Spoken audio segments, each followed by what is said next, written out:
इसी तरह से एक और वीडियो देखिए।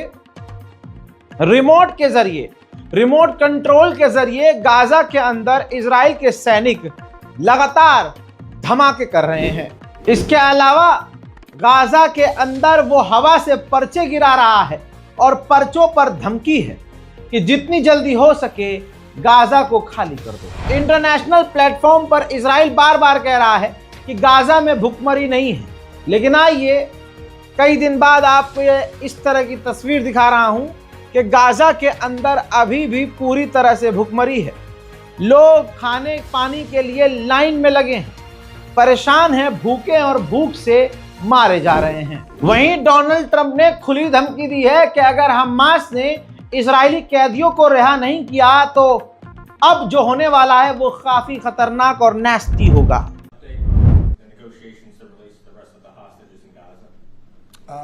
We're in very deep negotiation with Hamas. We said, let them all out right now, let them all out, and much better things will happen for them. But if you don't let them all out, it's going to be a tough situation. It's going to be nasty. That's my opinion. Israel की औकात Israel के अखबार भी बीच बीच में दिखा देते हैं। जैसे ये देखिए, टाइम्स ऑफ इजराइल ने कहा कि इजराइल की गवर्नमेंट ने हमास से कहा कि सरेंडर कर दो, वरना गाजा को बराबर कर देंगे, सब तबाह कर देंगे।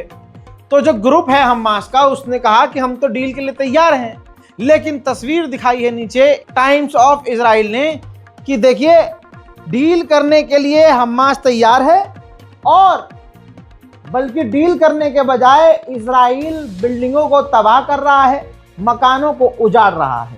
तस्वीर नीचे 3 एज कोलाज उसने लगाकर अखबार ने दिखाया है। इजराइल के सैनिक जो वॉर क्राइम कर रहे हैं उसकी तस्वीर भी ये देख लीजिए, खुद ही पोस्ट किया है। लाइन क्या लिखी है? जब तक आखिरी व्यक्ति ना खत्म हो जाए, अनटिल नो वन रिमेन, जब तक कोई भी गाजा में ना बचे। यानी ये तब तक नरसंहार कत्लेआम करेंगे जब तक गाजा में सब के सब मर नहीं जाते। अब सुनिए यूएन की रिपोर्ट ने क्या कहा है।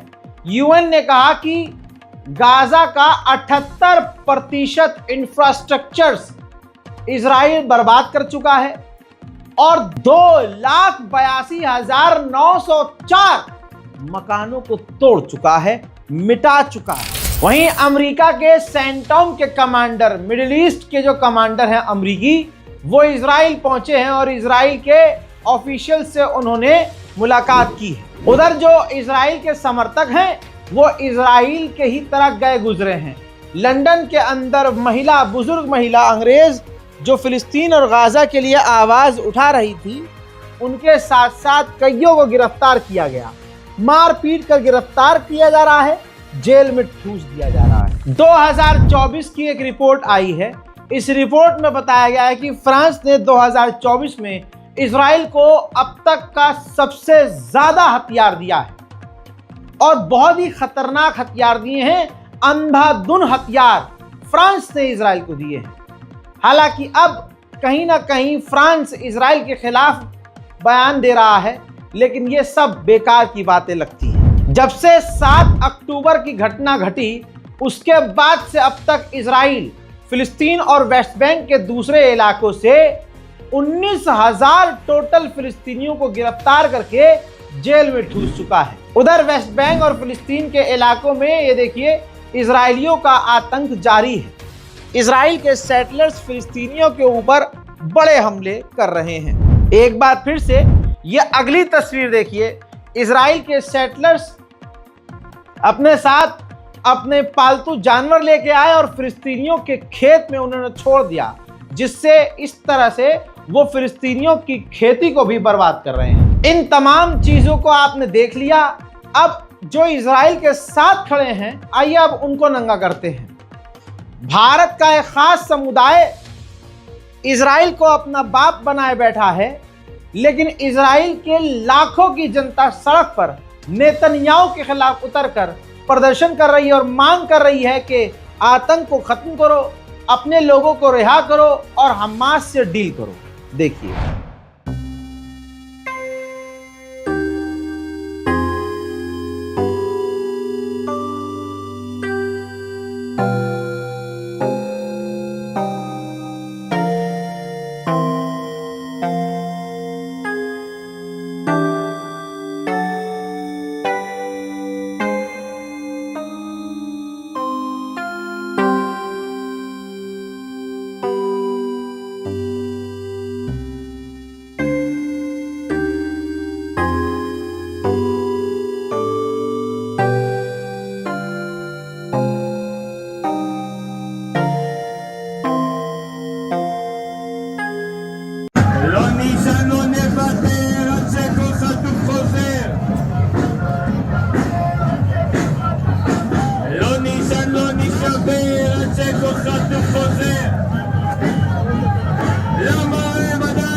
मोहतरम हज़रात, फिलहाल के इस रिपोर्ट में इतना ही। इस रिपोर्ट को शेयर करना बिल्कुल मत भूलिएगा।